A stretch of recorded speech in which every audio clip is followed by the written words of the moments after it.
నిజంగా ఈ జంగమయ్య మహిమ కలవాడా? నా దగ్గరే డబ్బున్నట్టు అంతా తనకి తెలిసినట్టే మాట్లాడాడు. ఇంతకు ముందు అఘోర రూపంలో వచ్చి నా సమస్య తీర్చినట్టే ఇప్పుడు ఆ శివయ్య ఆ డబ్బు సమస్యను తీర్చడానికే ఈ జంగమయ్యని పంపించాడా?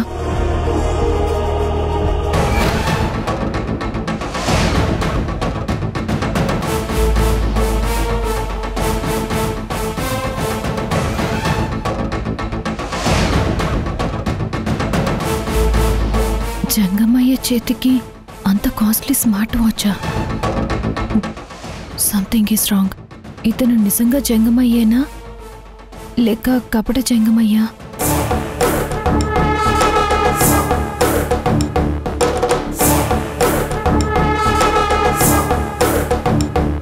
సింధు, ఇక్కడున్నావా?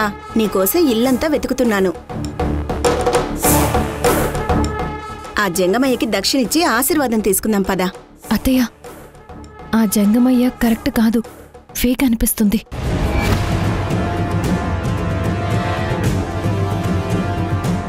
ఏంటి సింధు నువ్వనేది? మీరే చూడండి, ఆ జంగమయ్య చేతికి ఎంత కాస్ట్లీ స్మార్ట్ వాచ్ ఉందో.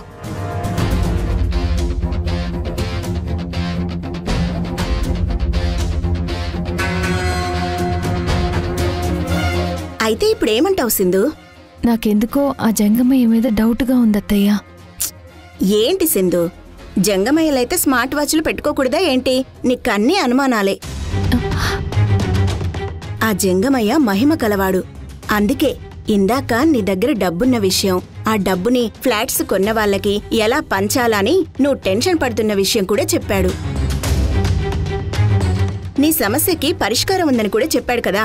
అదేంటో వెళ్ళి అడుగుదాం పదా. అత్తయ్య, తొందరపడకండి. ముందు నా అనుమానం తీరనివ్వండి, ఆ తర్వాత అడుగుదాం. ఏంటమ్మా అందర్నీ అనుమానిస్తూ ఉంటావు? ఆ జంగమయ్యకి శక్తులే లేకపోతే అవన్నీ ఎలా చెప్పగలడు చెప్పు? రా వెళ్దాం. మీరు వెళ్ళండి అత్తయ్య, కానీ మన సీక్రెట్స్ ఏవి ఆయన ముందు బయట పెట్టకండి. సరే.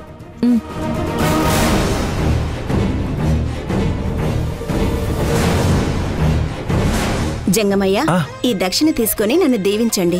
హర హర మహాదేవ.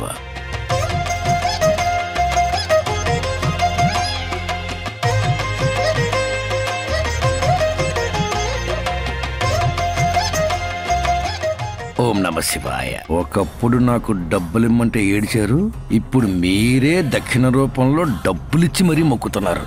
అప్పుడు మీ టైము, ఇప్పుడు నా టైమే. మీ గతి అధోగతే.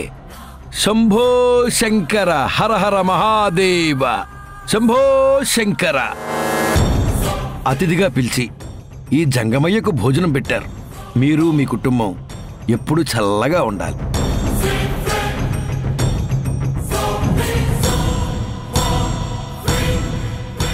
కాకపోతే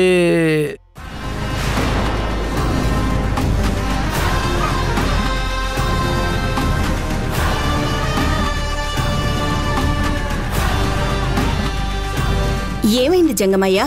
ఏంటి ఆలోచిస్తున్నారు? ఆ విషయం ఎలా చెప్పాలో తెలియడం లేదమ్మా. ఏ విషయం?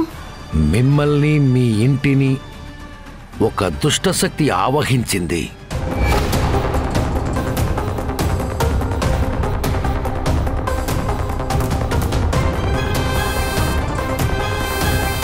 దుష్టశక్తి? అవునమ్మా. మీ ఇంటిని, మిమ్మల్ని చూస్తుంటే మీరు సంతోషంగా ఉన్నారనిపించటం లేదు. మీ ఇంట్లో మీ మధ్య ఆ దుష్టశక్తి ఉంది. మీకు లేనిపోని సమస్యలు తెచ్చిపెడుతోంది. ఆ దుష్టశక్తిని ఎలా బయటికి పంపించాలో తెలియక మీరు సతమతమవుతున్నారు. ఆ దుష్టశక్తి మీ కుటుంబాన్ని నాశనం చెయ్యాలని చూస్తోంది. మధు గురించి ఇంత కరెక్ట్గా చెప్పాడంటే అనుమానమే లేదు. ఈ జంగమయ్యకేవో ఆ అతీంద్రియ శక్తులున్నాయనుకుంటా. చెప్పమ్మా, నీ సమస్య ఏంటో నాకు చెప్పు. ఆ శివయ్య మీకు మంచి పరిష్కార మార్గం చూపిస్తాడు. ఆ మధు లేదు. దానికి సంబంధించిన నిజాలు ఈ జంగమయ్యకి చెబితే ఏదైనా పరిష్కారం దొరుకుతుందేమో. అవును జంగమయ్య, నువ్వు చెప్పేది నిజం. మా ఇంట్లో ఒక దుష్ట శక్తి ఉంది. దానివల్లే ఈ ఇంట్లో ఏవేవో జరుగుతున్నాయి. ఆ దుష్ట శక్తి మా ఇంట్లో అడుగుపెట్టిన దగ్గర నుంచి ఎవరికీ మనశ్శాంతే లేదసలా. ఆ దుష్ట శక్తిని మా ఇంట్లో నుంచి ఎలా బయటికి పంపాలో అర్థం కావటం లేదసలా.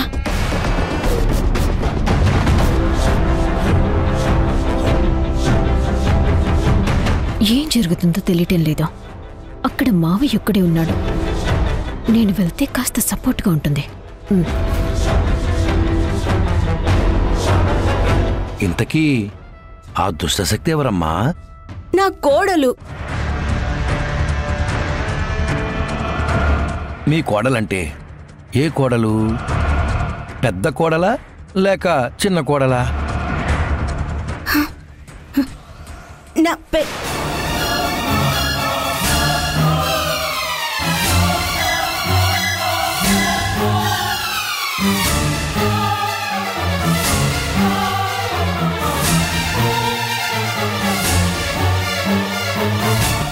నా చిన్న కోడలు సింధు.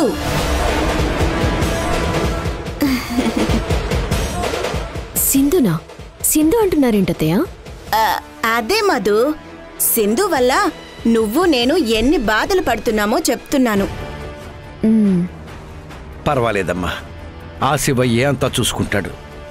నాకు సెలవిప్పిస్తే నేను బయలుదేరతాను. అలాగే జంగమయ్య. అత్తయ్య, జంగమయ్యని నేను బయట దాకా వదిలిపెట్టొస్తాను. హర హర మహాదేవ, హర హర మహాదేవ. దీని పీడ వదిలిపోయే మార్గం ఈ జంగమయ్య చెప్తాడు అనుకుంటే సరిగ్గా టైంకి తగలబడి చచ్చింది అసలు.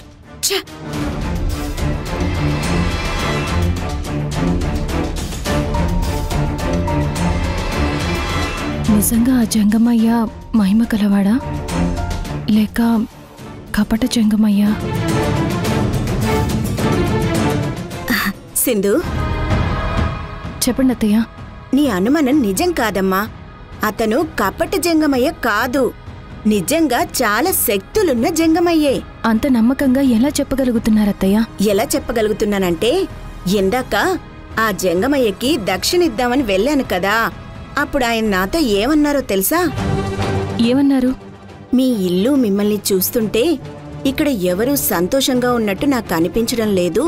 మీ ఇంట్లో చాలా పెద్ద సమస్య ఉంది. అది బయటకి తెలియకుండా మీలో మీరే మదన పడుతున్నారు. ఎవరో మీ కుటుంబాన్ని నాశనం చేయాలని చూస్తున్నారు అని చెప్పారు. ఆ దెయ్యం ఎవరో కాదు, నా పెద్ద కోడలు మధునే అని జంగమయ్యకి నేనే చెప్పే టైంకి సరిగ్గా మధు వచ్చేసింది. అది రాకపోయుంటే మధు పీడ మనకి వదిలిపోయే పరిష్కారం ఏదైనా ఉందేమో తెలుసుకునేదాన్నమ్మా. ఆ మధు ఎంతో భక్తితో ఆ జంగమయ్యని దిగబెట్టొస్తానని వెళ్ళింది. మధుకింత సడన్ గా ఆ జంగమయ్య మీద అంత భక్తి ఎలా వచ్చింది? తనే దగ్గరుండి ఆ జంగమయ్యను దిగబెట్టి రావాల్సిన అవసరం ఏముంది? దాని సంగతి వదిలేసిందు. ఆ జంగమయ్య మన ఇంటి గేటు కూడా దాటి వెళ్ళుండడు. ఇలాంటి అవకాశం ఆ దేవుడు మళ్ళీ మనకి ఇవ్వడసలా. నువ్వెళ్ళు, ఆ జంగమయ్యని కలిసి ఆ మధు వల్ల మనం పడే ఇబ్బందులు చెప్పి ఏదైనా పరిష్కారం ఉందేమో కనుక్కో అమ్మా. త్వరగా వెళ్ళి సింధు.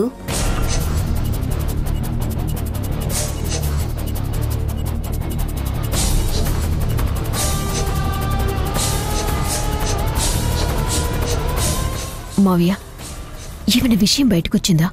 వచ్చేదే, కానీ టైంకి నువ్వు వచ్చి మొత్తం పాడు చేసావు. అయినా నేను వెళ్ళమని చెప్పానా, మళ్ళీ ఎందుకు వచ్చావు? అంటే నువ్వొక్కడివి ఉన్నావు కదా మావయ్య, ఏదైనా ప్రాబ్లం అవుతుందేమోనని, నేనుంటే నీకు కాస్త సపోర్ట్ అవుతుందేమో అని వచ్చాను. సపోర్ట్ కాదు, మొత్తం స్పాయిల్ చేసావు. మీ అత్తయ్య నీ గురించి ఏదో చెప్పబోతుంది, నువ్వు రావడం చూసి వెంటనే మాట మార్చేసింది. ఆ సింధు కళ్ళని, తన ఎక్స్ప్రెషన్స్ ని బాగా అబ్జర్వ్ చేశానమ్మా. నాకు ఏదో చెప్పాలనుంది గాని చెప్పలేకపోతుంది. నా అనుమానం నిజమైతే ఖచ్చితంగా ఆ సింధు దమయంతి కలిసే నీ దగ్గర నాటకం ఆడుతున్నారనిపిస్తోంది.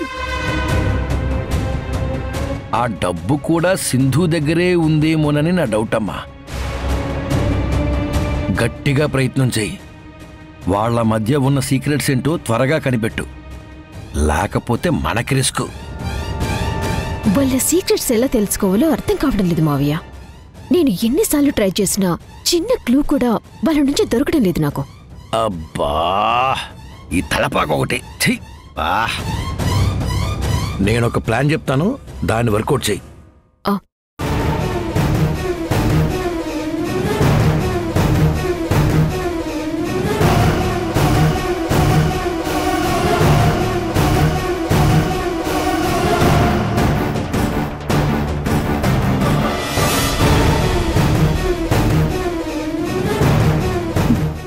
నా అనుమానం కరెక్టే. ఆ జంగమయ్య ఒరిజినల్ కాదు, ఫేక్. వాడు మధు మనిషి. ఏం చెప్తున్నాడు మధుకి?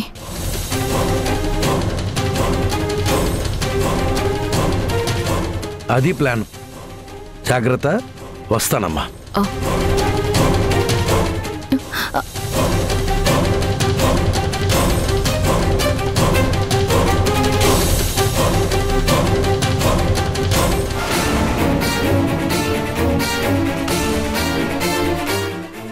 అత్తయ్య, అత్తయ్య. సింధు, ఆ జంగమయ్య ఏదైనా పరిష్కారం చెప్తాడనుకుంటే ఆ మధు వచ్చి డిస్టర్బ్ చేసింది. అయ్యో అత్తయ్య, ఆ జంగమయ్య ఒరిజినల్ కాదు, పెద్ద ఫేక్ గాడు.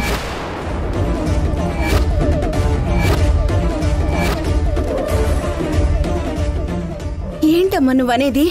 నిజమత్తయ్య, నేను కళ్ళారా చూశాను. ఆ జంగమయ్య ఎవరో కాదు, మధు మనిషి.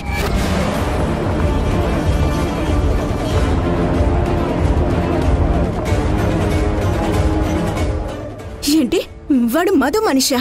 అవునత్తయ్య, నా డౌట్ కరెక్ట్ అయితే అతనే మధు మావయ్య అయి ఉండాలి.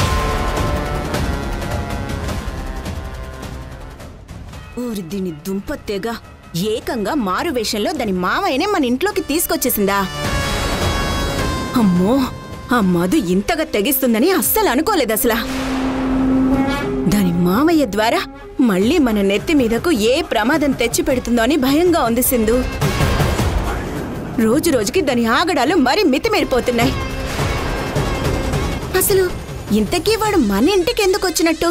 మీరు నేను కలిసిపోయావా లేదా అన్నది తెలుసుకోవడానికే వచ్చాడు. అంతేకాదత్తయ్య, అది దాచిన డబ్బు నేను కొట్టేశానా లేదా అన్న విషయం కూడా తెలుసుకోవాలి అని వాడు మధు కలిసి ప్లాన్ చేశారు. అమ్మో మధు, నువ్వు మామూలు ఆడదానివి కాదే. నీ ఒళ్ళంతా దుర్మార్గపు ఆలోచనలే. అత్తయ్య, ఇక నుంచి మనం చాలా జాగ్రత్తగా ఉండాలి. ఆ మధు ముందు నేనంటే మీకు పడనట్టుగానే ఉండండి. అవసరమైతే నన్ను తిట్టండి, కొట్టండి. నిన్ను తిట్టడమే కష్టంగా ఉంది అనిపిస్తుంటే మళ్ళీ కొట్టడం కూడానా? వద్దులే, చెప్పావు కదా, నేను జాగ్రత్తగా ఉంటాను. సింధు, ముందు పిల్లలు వాళ్ళు భోంచేయలేదు, మనం ఆ ఏర్పాట్లు చూద్దాం పదా.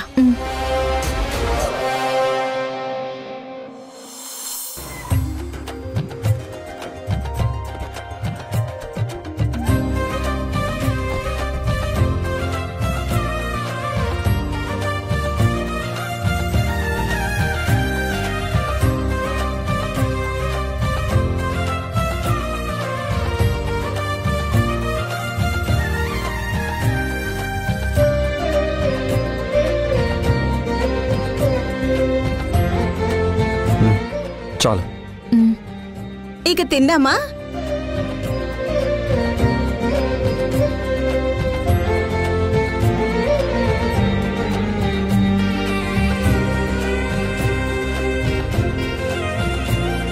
అమ్మా, నువ్వు తినవా?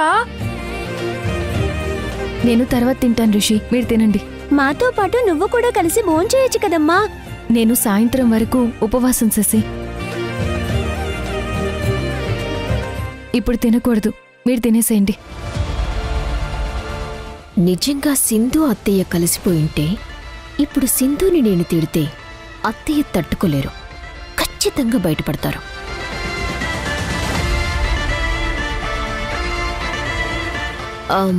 సింధు, నువ్వు ఉపవాసం ఉండి పూజలు అభిషేకాలు చేసిన ఏ ఉపయోగం చెప్పు?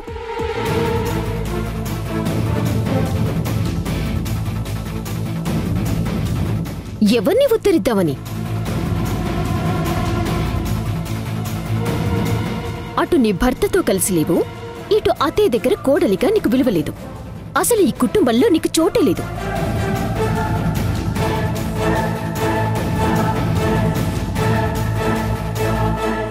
అయినా సిగ్గు లేకుండా ఈ ఇంట్లో పని మనిషిగా పడుంటున్నావు.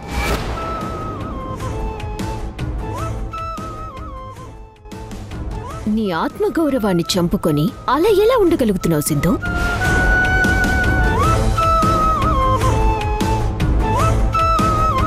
చెప్పు, ఎలా ఉండగలుగుతున్నావు? ఆత్మవిశ్వాసంతో.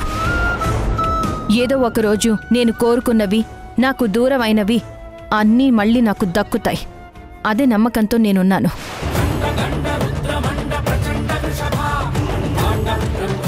నేను అనుకున్నవన్నీ నాకు దగ్గరైనప్పుడు అప్పుడు నీ పరిస్థితి ఎలా ఉంటుందో నీ బతుకు బజార్న పడకుండా చూసుకో. నువ్వు ఎంత దయనీయమైన స్థితిలో ఉంటావో ఆలోచించుకో. ఏం మాట్లాడుతున్నావు సింధు?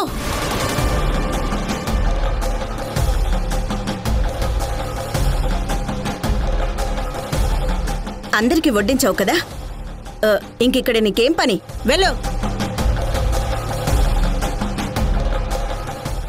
ఏయ్, వెళ్ళవే.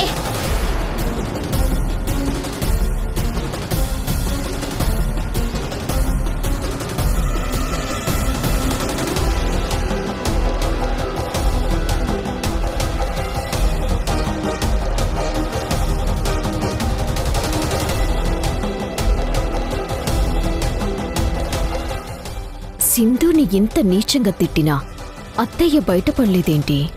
ఎలా వీళ్ళ నాటకం బయట పెట్టాలి? పిల్లలు, మీరు తినండమ్మా.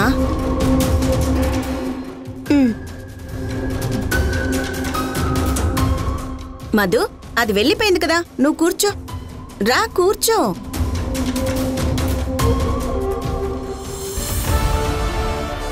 అది సార్ ప్రాబ్లం. మీరు ల్యాండ్ సీజ్ చేయడం వల్ల మా ఫ్యామిలీ పరువు, కంపెనీ పరువు రెండూ పోతున్నాయి. సంబంధం లేకుండా ఏవేవో జరిగిపోతున్నాయి. ఫినాన్షియల్ స్టెబిలిటీ లేకుండా పోతుంది. మీరే ఏదోలా మాకు హెల్ప్ చేయాలి సార్. మీ ల్యాండ్ మీద ఉన్న సీజ్ తీసివేయడం పెద్ద విషయం ఏమి కాదు యశ్ గారు. దానికి కొన్ని ఫార్మాలిటీస్ ఉన్నాయి. కాకపోతే దానికి బాగా ఖర్చు అవుతుంది. ఎంత అవుతుంది సార్? ఎంత ఖర్చు అయినా పర్వాలేదు. సీజ్ అయితే వెంటనే తీసేయాలి. 1 కోటి అవుతుందండి. ఓకే సార్, ఒక సిఆర్ ఇవ్వడానికి మా ఆర్డర్ రెడీ. ఏం యష్? ఓకే అన్న, నో ప్రాబ్లం. ఓకే. వదినా, వదినా.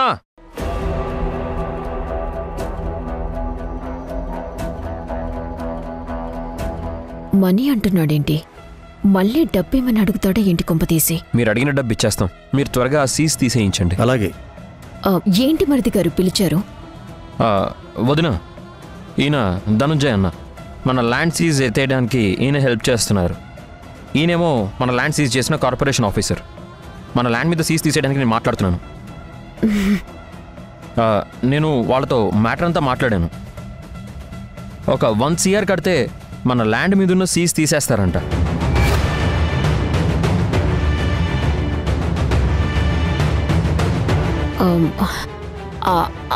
అలా ఎలా తీసేస్తారు మరిది గారు? దానికి రూల్స్ ఒప్పుకోవు కదా. అవన్నీ వాళ్ళు చూసుకుంటారు వదినా, మనకెందుకు? మీరు వెంటనే వీళ్ళకి 1 CR ఇచ్చేయండి, పని త్వరగా అయిపోతుంది.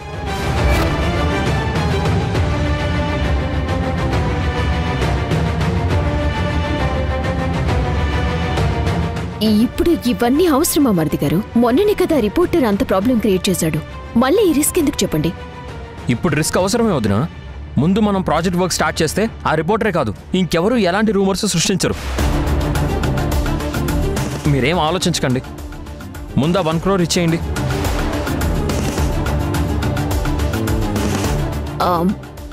అది చెక్ బుక్ ఆఫీస్లో మర్చిపోయాను. చెక్ బుక్ లేకపోతే ఏంటోదినా, మన కంపెనీ అకౌంట్లో అమౌంట్ ఉంది కదా, డ్రా చేసి క్యాష్ ఇచ్చేద్దాం.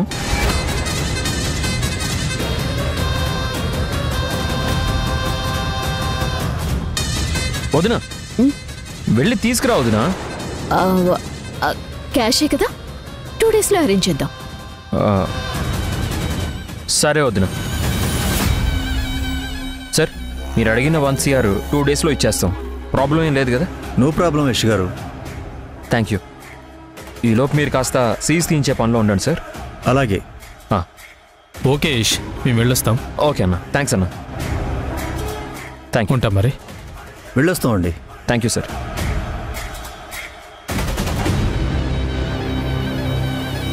2 రోజుల్లో ₹1 కోటి ఎలా అరేంజ్ చేయాలి?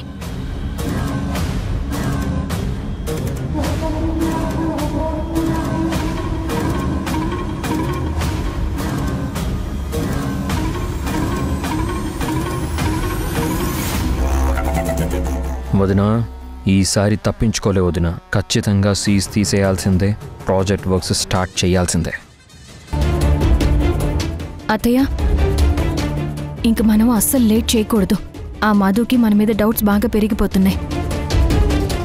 మనం ఆడే నాటకం గురించి, నేను దాచిన డబ్బు గురించి తెలుసుకోవడానికి తెగ ట్రై చేస్తుంది. దానికి నిజాలు తెలిసేలోపు మనం ఆ డబ్బు ఫ్లాట్స్ కొన్న వాళ్ళకి పంచేయాలి. ఇవిగోండి ఫ్లైట్ టికెట్స్. రేపు ఎర్లీ మార్నింగే ఫ్లైట్. ఈ టికెట్స్ దానికి ఇచ్చి పొద్దున్నే వెళ్ళమని చెప్పండి. మధు రాజమండ్రిలో దిగ్గానే పంతులు గారు మనకి ఫోన్ చేసేలా సెట్ చేస్తాను.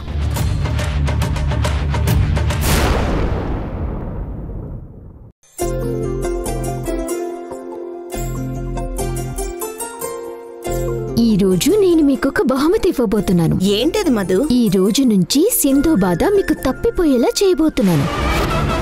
సింధు ఆ 3 ఆకాశ దీపాల్ని వెలిగిస్తుంది కదా, ఆ 3 దీపాల్లో ఒక దీపంలో పెట్రోల్ బాంబ్ని సెట్ చేశాను.